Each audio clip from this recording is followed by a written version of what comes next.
Hi, I'm Mr. Kitzler, principal here at Westside Elementary School. My daughter has really enjoyed playing princess, and so we found this book and she wanted everyone to read it. So today I'll be reading Not Quite Snow White. I hope you enjoy. Not Quite Snow White, written by Ashley Franklin and illustrated by Ebony Glenn. For Tamika, it was always the right time and place to dance and sing. Tamika had a hip-rolling happy dance, a swayful sad dance, a stomping mad dance, and a hair-flicking just because she felt fabulous dance.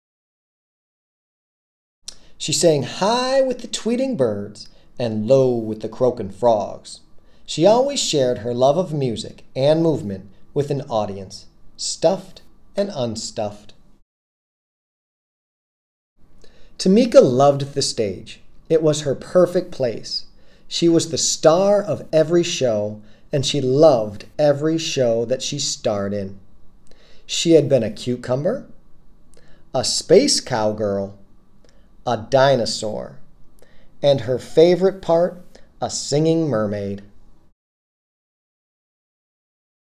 On stage, Tamika felt like she could be anything or anyone she wanted to be, but she had never been a princess. Now she would finally have her chance. Tamika was so excited that she went to both days of auditions for the Snow White musical. On the first day, she arrived super early. She helped friends with their lines, kept count for the dancers, and shooed butterflies from nervous tummies so songs could be sung. After the audition, Tamika heard some of the other kids whispering, "She can't be Snow White. She's too tall. She's much too chubby. And she's too brown." Tamika looked at her legs. They were long. Maybe the kids were right. A princess shouldn't be taller than her prince, should she? She looked at her belly. Maybe what the kids said was true. She could not remember any chubby princesses. Tamika looked at her skin. She was brown. How could a girl with brown skin play a princess like Snow White? Could those kids be wrong? Maybe she was wrong for wanting to be this princess. Tamika slouched and sucked in her belly. She tried pulling down her sleeves, but there was no getting around being brown. For the first time, she didn't feel like dancing or singing.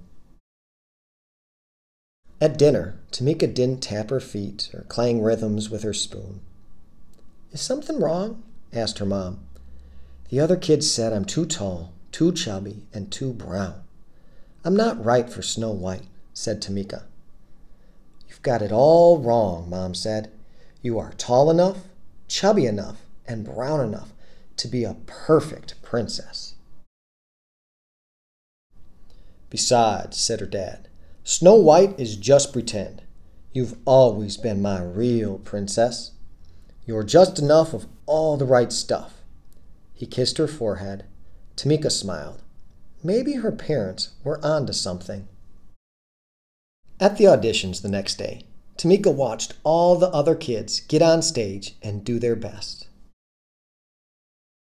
It was Tamika's turn at last. She remembered what her parents had said, but her long legs were still a little jittery. She closed her eyes and imagined she was singing and dancing for her favorite audience of friends, stuffed and unstuffed. Then she remembered the joy she felt when performing. Tamika knew she could do it. And she did. She shone like the star she was. She could act, she could dance, she could sing. She loved herself as much as she loved music and movement.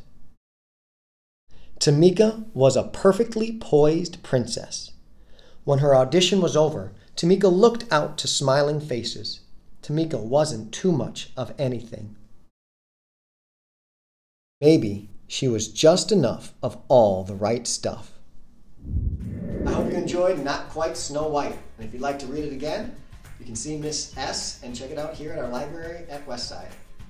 Thanks for listening.